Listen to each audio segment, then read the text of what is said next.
Bienvenidos a su café con poesía. Antes de empezar, les invito a suscribirse, darle me gusta y comentar. Espero que el contenido aquí presente sea de su agrado. El ratón Pérez, de Luis Coloma. Sembrad en los niños la idea, aunque no la entiendan. Los años se encargarán de descifrarla en su entendimiento y hacerla florecer en su corazón.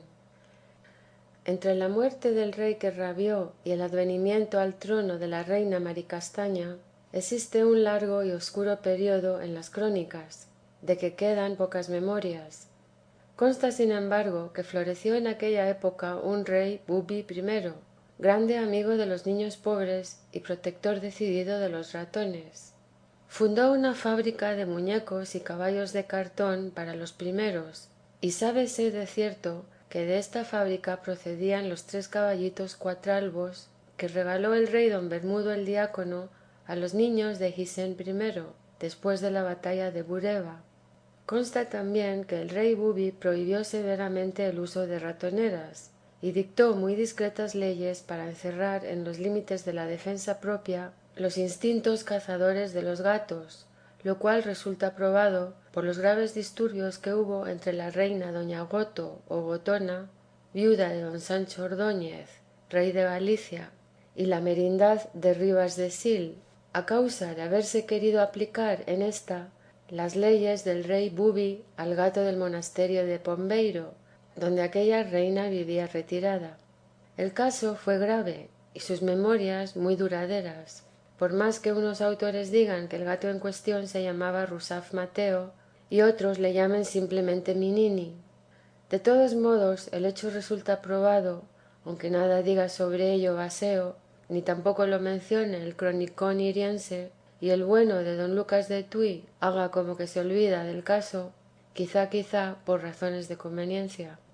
Consta también que el rey Bubi comenzó a reinar a los 6 años bajo la tutela de su madre, señora muy prudente y cristiana, que guiaba sus pasos y velaba a su lado, como hace con todos los niños buenos el ángel de su guarda.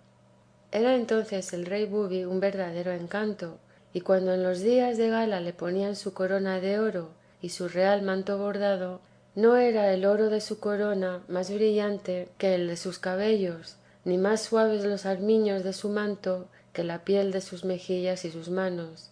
Parecía un muñequito de sebre, que en vez de colocarlo sobre la chimenea, lo hubieran puesto sentadito en el trono. Pues sucedió que comiendo un día el rey unas sopitas, se le comenzó a menear un diente. Alarmóse la corte entera, y llegaron, uno en pos de otro, los médicos de cámara. El caso era grave, pues todo indicaba que había llegado para S.M. la hora de mudar los dientes. Reunióse en consulta toda la facultad. Telegrafióse a Charcot, por si venía complicación nerviosa, y decretóse al cabo sacar a S.M. el diente. Los médicos quisieron cloroformizarle, y el presidente del consejo sostuvo porfiadamente esta opinión, por ser él tan impresionable, que nunca dejaba de hacerlo cada vez que se cortaba el pelo. Pero el rey Bubi era animoso y valiente, y empeñóse en arrostrar el peligro cara a cara. Quiso, sin embargo, confesarse antes, porque faena hecha no ocupa lugar, y después de todo, lo mismo puede escaparse el alma por la herida de una lanza que por la mella de un diente. Atáronle pues al suyo una hebra de seda encarnada, y el médico más anciano comenzó a tirar con tanto pulso y acierto que a la mitad del empuje hizo el rey un pucherito, y saltó el diente tan blanco, tan limpio y tan precioso como una perlita sin engaste. Recogiólo en un azafate de oro el gentilhombre grande de guardia, y fue a presentarlo a S.M. la reina. Convocó ésta al punto el consejo de ministros, y dividiéronse las opiniones. Querían unos engarzar en oro el dientecito y guardarlo en el tesoro de la corona, y proponían otros colocarlo en el centro de una rica joya, y regalarlo a la imagen de la Virgen, patrona del reino. Pareceres ambos en que descubrían aquellos ministros cortesanos más bien el deseo de halagar a la madre que el de servir a la reina. Mas esta señora, que como mujer lista no fiaba de aduladores y era muy prudente y amiga de la tradición, resolvió que el rey Bubi escribiese a Ratón Pérez una atenta carta, y pusiese aquella misma noche el diente debajo de su almohada, como ha sido y es uso común y constante de todos los niños desde que el mundo es mundo, sin que haya memoria de que nunca dejase Ratón Pérez de venir a recoger el diente y a dejar en cambio un espléndido regalo. Así lo hizo ya el justo Abel en su tiempo, y hasta el grandísimo pícaro de Caín puso su primer diente, amarillo y apestoso como uno de ajo, escondido entre la piel de perro negro que le servía de cabecera. De Adán y Eva no se sabe nada, lo cual a nadie extraña, porque como nacieron grandecitos, claro está que no mudaron los dientes. Apuradillo se vio el rey Bubi para escribir la carta, pero consiguiólo al cabo, y no sin grande suerte, pues tan sólo llegó a mancharse de tinta los 5 dedos de cada mano, la punta de la nariz, la oreja izquierda, un poco del borceguí derecho y todo el babero de encajes desde arriba hasta abajo. Acostóse aquella noche más temprano que de costumbre y mandó que dejasen encendidos en la alcoba todos los candelabros y arañas. Puso con mucho primor debajo de la almohada la carta con el diente dentro y sentóse encima dispuesto a esperar a Ratón Pérez, aunque fuese necesario velar hasta el alba. Ratón Pérez tardaba y el reyecito se entretuvo en pensar el discurso que había de pronunciarle. A poco abría Bubi mucho los ojitos, luchando contra el sueño que se los cerraba.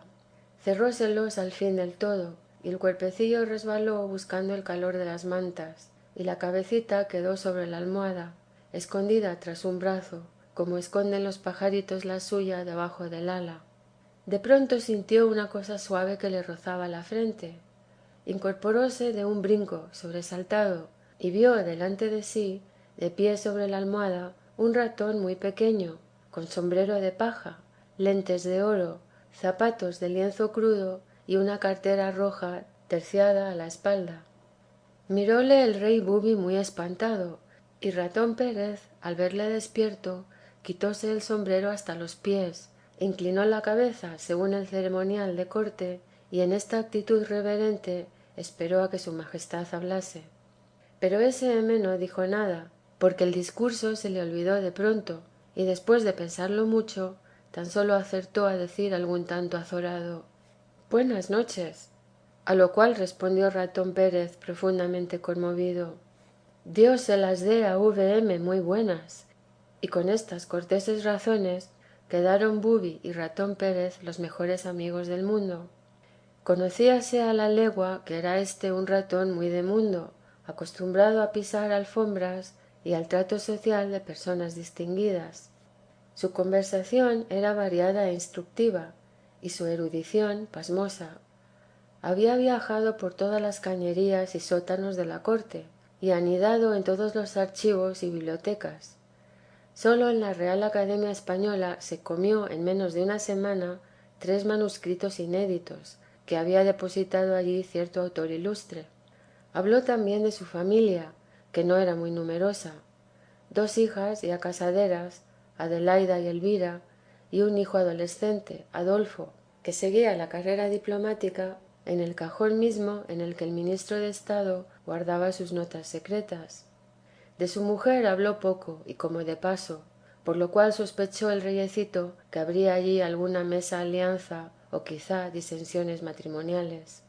Oíale todo esto el rey Bubi embobado, extendiendo de cuando en cuando maquinalmente la manita para cogerle por el rabo, mas Ratón Pérez, con una oscilación rápida y ceremoniosa, ponía el rabo de la otra parte, burlando así el intento del niño, sin faltar en nada al respeto debido al monarca.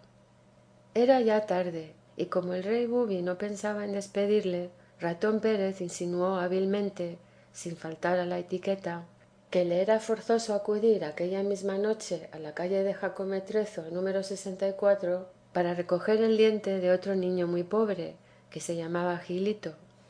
Era el camino áspero y hasta cierto punto peligroso, porque había en la vecindad un gato muy malintencionado que llamaban don Gaiferos. Antojósele al rey Bubi acompañarle en aquella expedición, y así se lo pidió a Ratón Pérez con el mayor ahínco. Quedóse éste pensativo, atusándose el bigote. La responsabilidad era muy grande, y érale forzoso además detenerse en su propia casa para recoger el regalo que había de llevar a Gilito en cambio de su diente. A esto respondió el rey Bubi que él se tendría por muy honrado con descansar un momento en casa tan respetable. La vanidad venció a Ratón Pérez y apresuróse a ofrecer al rey Bubi una taza de té a trueque de conquistar el derecho de poner cadenas en la puerta de su casa, como se hacía en aquellos tiempos en todas las que conseguían el honor de hospedar a un monarca. Vivía Ratón Pérez en la calle del Arenal número 8, en los sótanos de Carlos Prats. Nota de la lectora: famosa tienda de ultramarinos existente en Madrid en el lugar citado. Fin nota. Frente por frente de una gran pila de quesos de Gruyère que ofrecían a la familia de Pérez próxima y abastada despensa. Fuera de sí de contento, tiróse el rey Bubi de la cama y comenzó a ponerse su blusita, mas Ratón Pérez saltó de repente sobre su hombro y le metió por la nariz la punta del rabo. Estornudó estrepitosamente el reyecito y por un prodigio maravilloso que nadie hasta el día de hoy ha podido explicarse, quedó convertido, por el mismo esfuerzo del estornudo, en el ratón más lindo y primoroso que imaginaciones de hadas pudieran soñar. Era todo él brillante como el oro y suave como la seda, y tenía los ojitos verdes y relucientes como dos esmeraldas cabochón. Tomóle de la mano Ratón Pérez, sin usar ya tantas ceremonias, y entróse con él, disparado como una bala, por un agujero que debajo de la cama y oculto por la alfombra había. Era su carrera desatinada, oscuro el camino, húmedo y hasta pegajoso, y cruzábanse a cada paso con bandadas de diminutas alimañas que a tientas les pinchaban y mordían.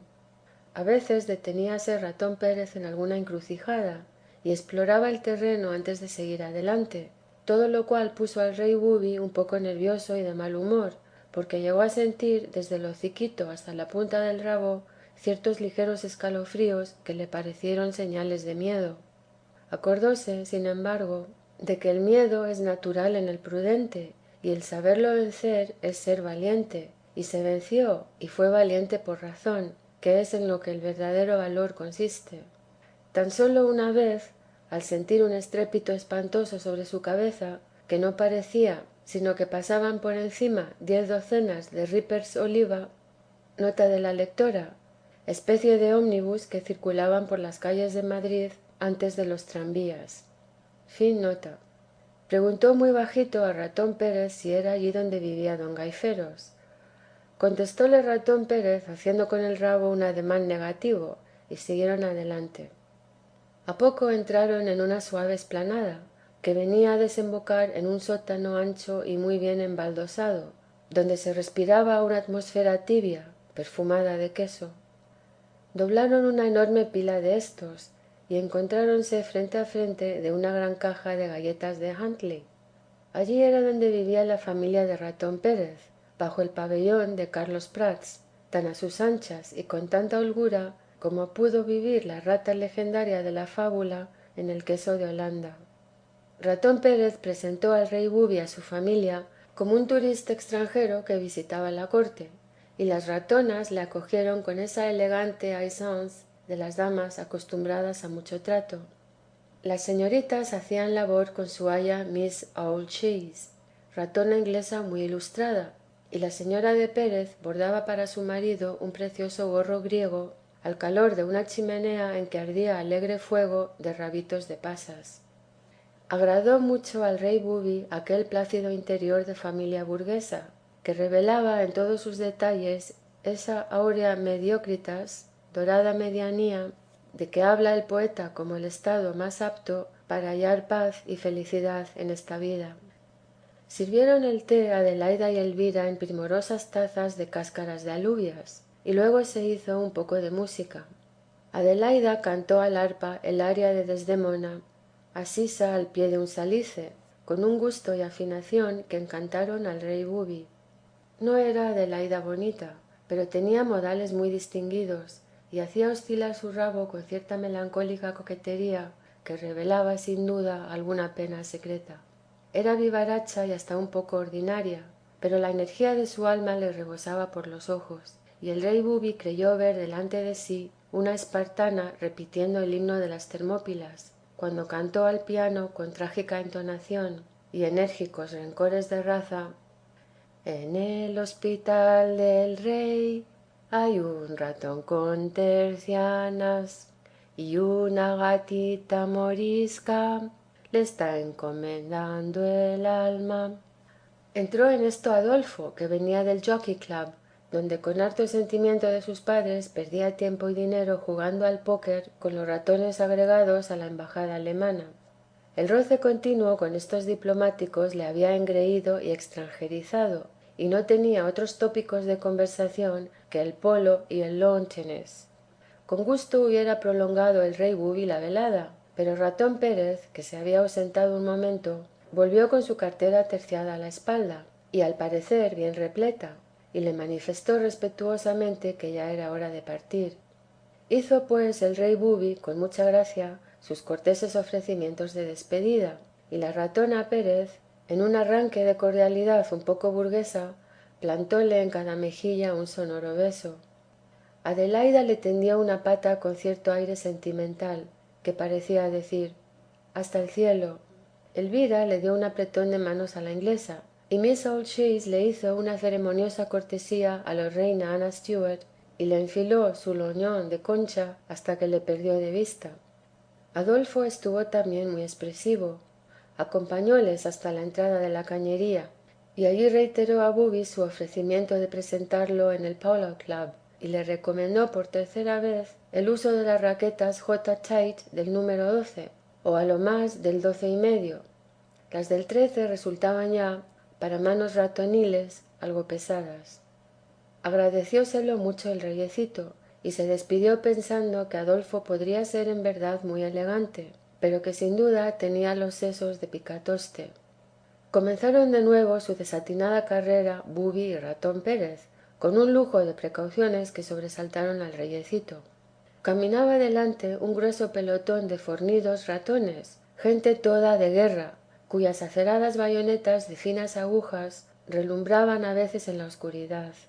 Detrás venía otro pelotón no menos numeroso, armados también hasta los dientes. Confesó entonces Ratón Pérez que no se había determinado a emprender aquella expedición sin garantizar suficientemente con aquella aguerrida escolta de cazadores ligeros la persona del joven monarca que con tanta nobleza se le confiaba.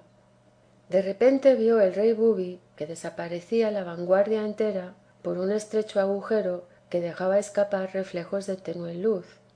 Había llegado el momento del peligro, y Ratón Pérez, despacito, haciendo vibrar suavemente la punta del rabo, asomó poquito a poco el hocico por aquel temeroso boquete, observó un segundo, retrocedió 2 pasos, tornó a avanzar lentamente, y de improviso, agarrando al rey Bubi por la mano, lanzóse con la rapidez de una flecha por el agujero, atravesó como una exhalación una extensa cocina y desapareció por otro agujero que frente por frente había detrás del fogón.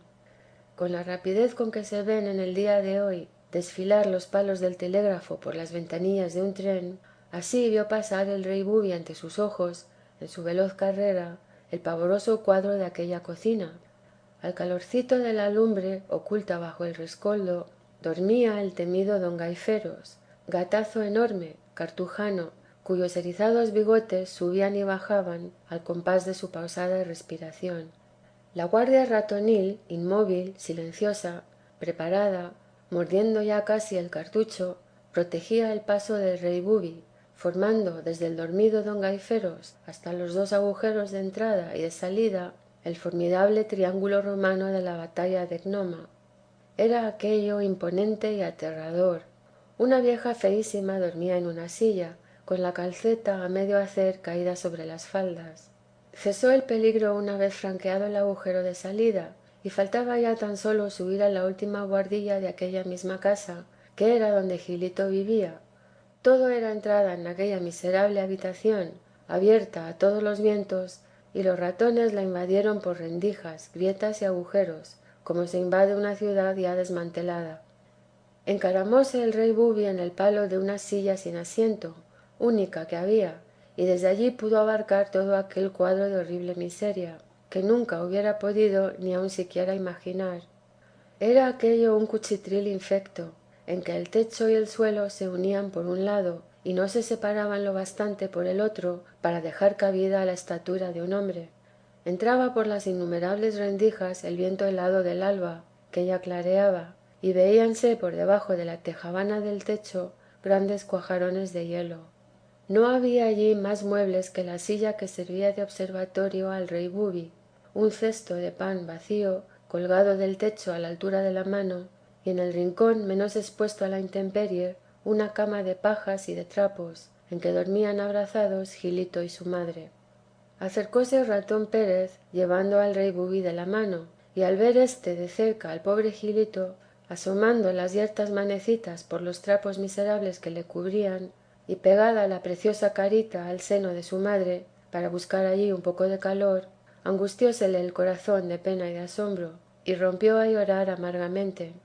Pero si él nunca había visto eso, ¿cómo era posible que no hubiese él sabido hasta entonces que había niños pobres que tenían hambre y frío y se morían de miseria y de tristeza en un horrible camaranchón?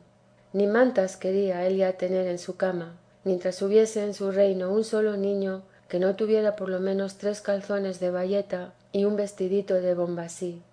Conmovido también Ratón Pérez, se enjugó a hurtadillas una lágrima con la pata y procuró calmar el dolor del rey Bubi enseñándole la brillante monedita de oro que iba a poner bajo la almohada de Gilito en cambio de su primer diente. Despertó en esto la madre de Gilito e incorporóse en el lecho, contemplando al niño dormido. Amanecía ya y érale forzoso levantarse para ganar un mísero jornal lavando en el río.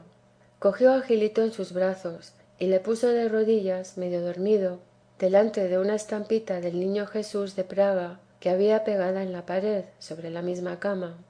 El rey Bubi y Ratón Pérez se pusieron de rodillas con el mayor respeto, y hasta los cazadores ligeros se arrodillaron también, dentro del canasto vacío en que merodeaban silenciosos. El niño comenzó a rezar: Padre nuestro que estás en los cielos.